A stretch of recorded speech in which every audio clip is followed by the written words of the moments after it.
그린비 가족 여러분 안녕하세요. 이번 한 주 동안 비가 계속 온다고 예보되어 있는 가운데에 좀 우울해하고 계시진 않으신가요? 너무 우울해하지 마시고요. 오늘 하루 말씀으로써 승리하고 오늘의 하나님이 주시는 그 은혜로 인하여서 밝게 살아가는 저와 여러분들 되시기를 진심으로 축원합니다.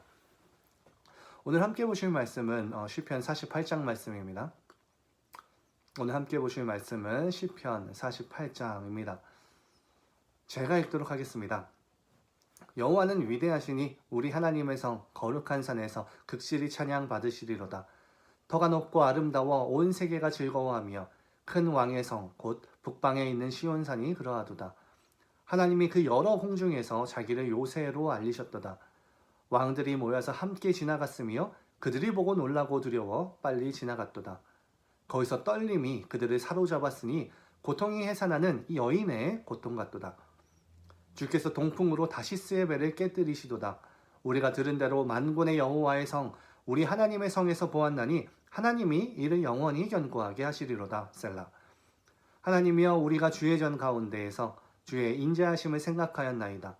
하나님이여 주의 이름과 같이 찬송도 땅끝까지 미쳤으며 주의 오른손에는 정의가 충만하였나이다. 주의 심판으로 말미암아 시온산은 기뻐하고 유다의 딸들은 즐거워할지어다. 너희는 시온을 돌면서 그것을 둘러보고 그 망대들을 세어보라. 그의 성벽을 자세히 보고 그의 공전을 살펴서 후대에 전하라. 이 하나님은 영원히 우리의 하나님이시니 그가 우리를 죽을 때까지 인도하시리로다. 아멘. 오늘 본문 특히 2절을 보면서 더 알 수 있는데요. 오늘 전체 오늘 시편은 시온산 혹은 시온산에 대한 찬양시입니다.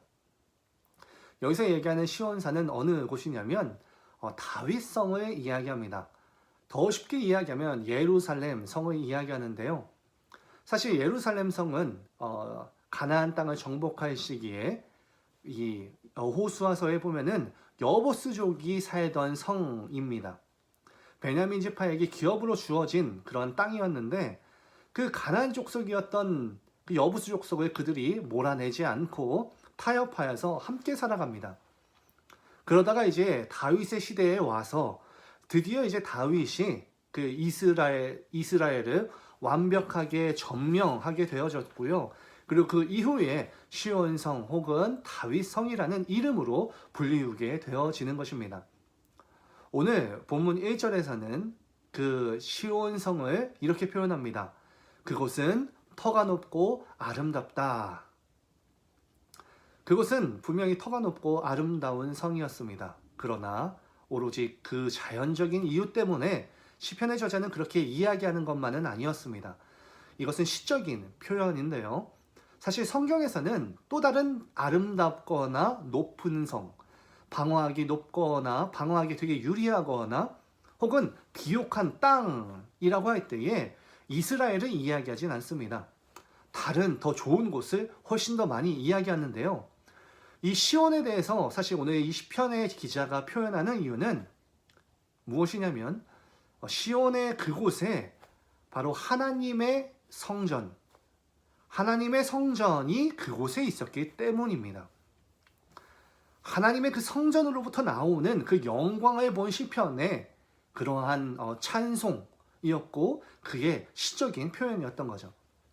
다시 말해서 자연적인 아름다움이 아니라 영적인 아름다움을 그는 본 것이었고 영적인 영향력으로서 그 산을 표현하고 있는 겁니다. 이 산에 대해서 또한 3절에 보면은 요새와 같다라고 설명합니다. 이 요새라고 하는 것에는 이 세 가지의 구성 요소가 필요한데요. 하나는 무엇이냐면 그곳은 성벽으로 둘러싸여져 있고 또한 곳곳에 성문과 망대, 바깥을 정찰할 수 있는 그런 군사적인 역할을 할 수 있는 지역을 이야기합니다. 특히 오늘 이 시온성을 4절과 5절에서 보면은요. 왕들이 모여서 함께 지나갔다라고 이야기합니다. 다시 말해서 이웃에 큰 군대가 와도 난공불락에 모습에 심히 놀라서 도망갔다라고 이야기합니다. 8절에도 동일하게 이어지고 있는데요. 근데 역사적으로 이스라엘이라고 하는 곳을 살펴보면 참으로 점령하기 어려운 곳이었던 것은 사실이지만 다들 아시다시피 결코 쓰러지지 않았던 성은 아닙니다. 군사적인 힘이 아니라 그 요새 안에 계셨고 그곳을 보호하시는 하나님에 대한 표현으로서 그곳이 난공불락이었던 것이죠. 또한 그곳을 지키는 하나님이 있음을 이웃들이 인식하였기 때문에 이웃의 왕들은 이스라엘 지키는 하나님을 두려워하였던 것이었습니다. 예를 들면 이런 것과 같죠. 아기 사자가 길을 잃고 엄마를 잃어버리고 떠돌아다닙니다. 그러다가 어느 길에서 하이에나를 만난 겁니다. 그래서 그 하이에나가 이제 아기 사자를 잡아먹으려고 군침을 흘리면서 다가갑니다.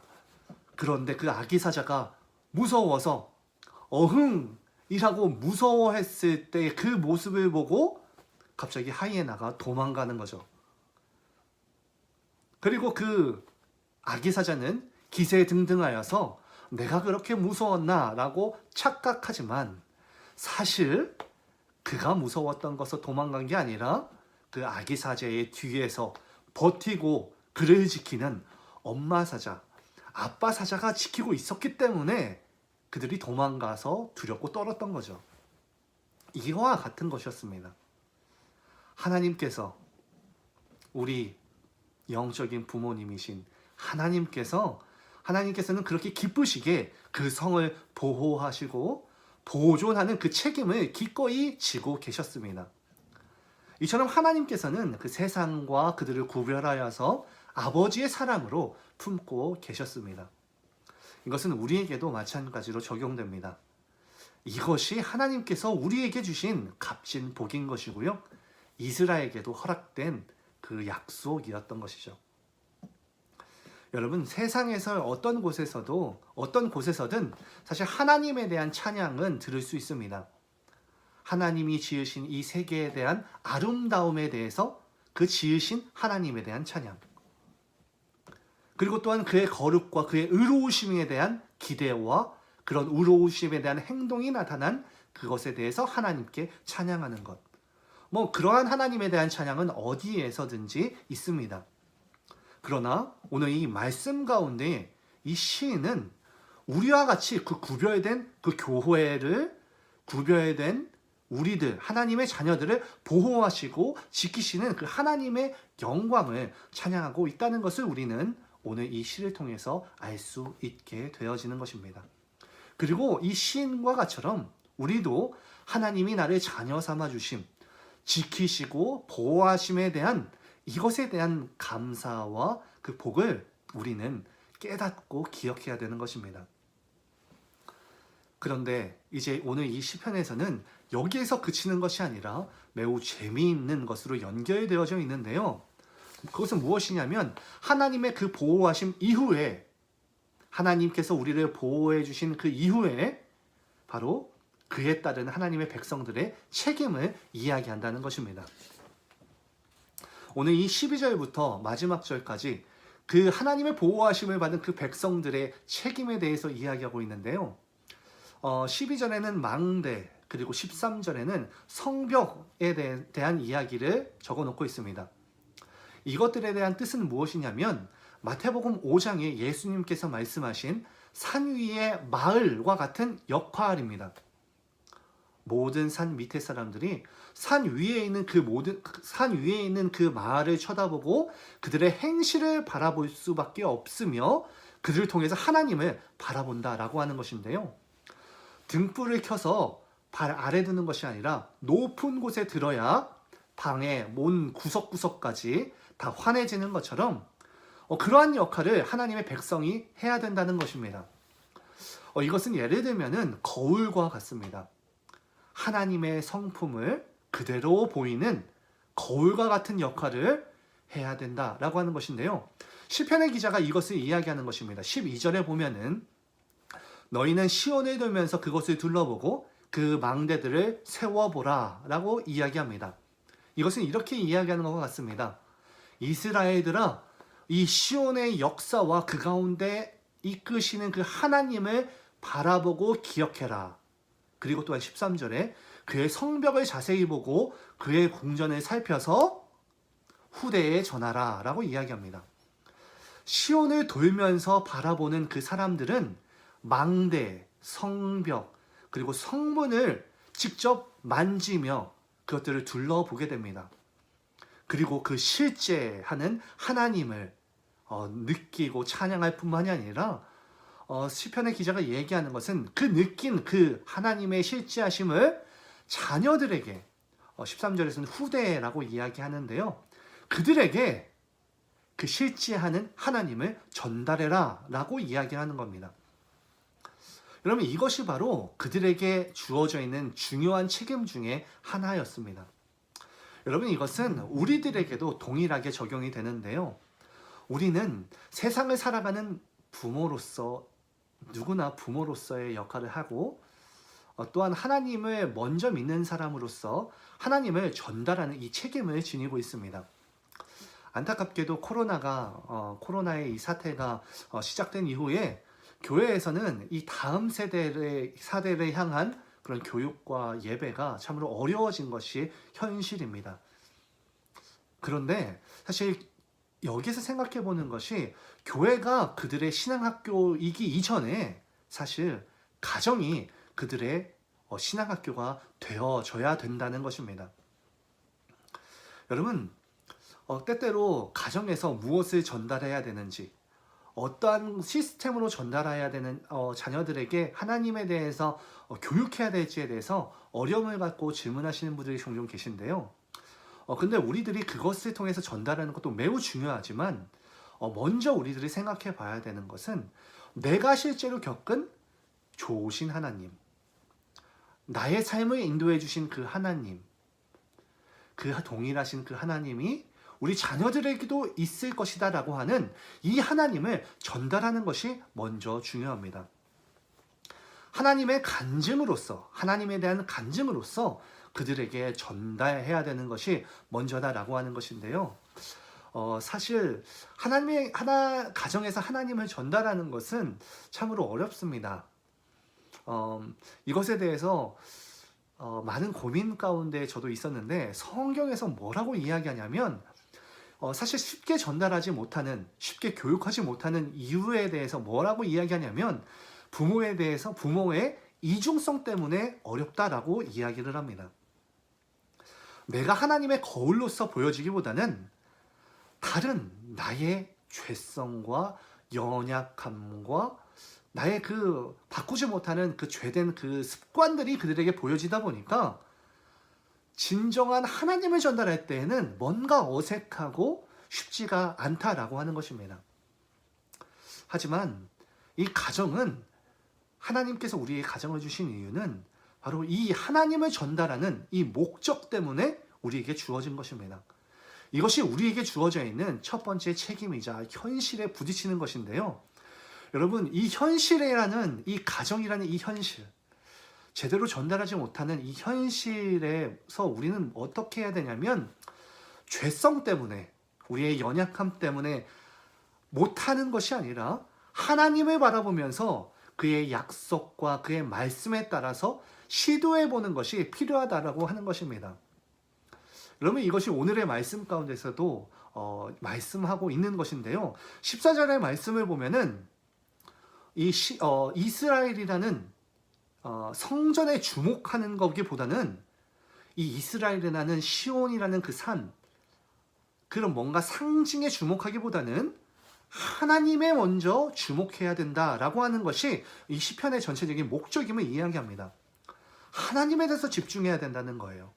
오늘 이 지시대명사인 이 하나님에 대해서 이야기할 때 그냥 하나님에 대해서라고 이야기하는 것이 아니라 이 하나님이라고 강조되어서 표현되어져 있는데요. 이것은 무엇을 의미하는 것이냐면 확실하지 않은 하나님 혹은 혼동되어지고 우리가 분명하게 알 수 없는 그런 하나님에 대해서 얘기하는 것이 아니라 그 하나님은 참되고 확고한 지식을 가질 수 있는 하나님이다라고 하는 것을 선언하고 있는 것입니다. 또한 그 선언뿐만이 아니라 하나님에 대해서 설명하고 있다고도 볼 수 있는데요. 하나님께서는 그 자신의 교회를 유지하고 그 목적한 그 자신의 그 교회를 존재하게 하는 그 목적이 결코 변하지 않고 하나님께서 끝까지 확고하게 지키실 것이다라고 하는 선언 또한 이 가운데 포함되어져 있습니다. 종합적으로 무엇이냐면 우리들에게 집중할 것이 아니라 하나님이 영원히 우리들의 안내자이시고 보호자가 되실 것을 확신해야 된다라고 하는 것입니다. 내 자신의 연약함을 바라보기보다는 하나님의 위대하심과 그의 말씀에 의지하여서 우리의 안내자로서 우리를 지키시고 지도하시는 하나님께 우리가 인도해야 된다. 하나님께 우리의 연약함보다는 그 하나님을 의지하고 나아가야 된다라는 것을 우리에게 전달하고 있는 것입니다. 이것이 오늘 말씀에서 전달하고 있는 우리들에게 말씀하고 있는 내용들인데요.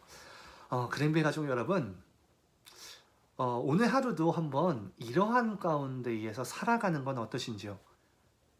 오늘 이 하루를 통해서 하나님께 영광을 돌리는 그런 하루로 살아가기 원한다면 우리는 첫째로 우리 자신의 삶 가운데에서 우리의 역사 가운데서 드러난 실제적인 하나님의 그 은혜를 누려야 하는 것입니다. 그리고 둘째로 그 은혜에 따라 우리의 책임을 지는 삶을 살아야 합니다.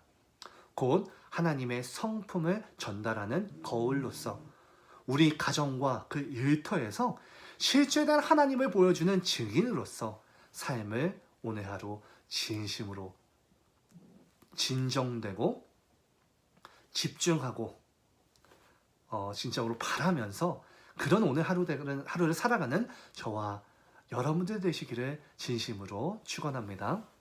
기도하시겠습니다. 놀라우신 사랑의 하나님 아버지 감사합니다. 저희들을 지키시고 보호하시는 그 하나님을 우리의 역사 가운데에서 우리의 삶 가운데에서 느꼈던 것을 실제적으로 고백합니다.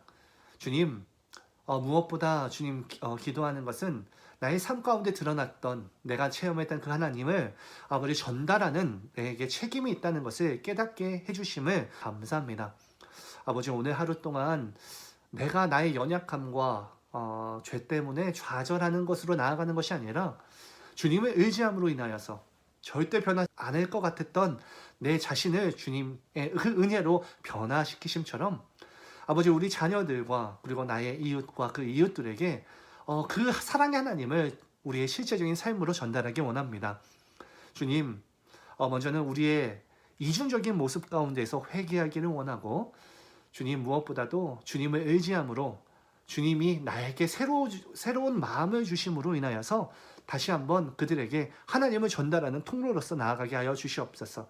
나를 그들의 삶 가운데에서 그들이 보여지는 나의 모습을 먼저는 변하게 하시고 그 가운데에서 주님을 더욱더 드러나며 주님의 실제적인 삶을 그들에게도 체험하고 느껴지게 되기를 진심으로 소망합니다.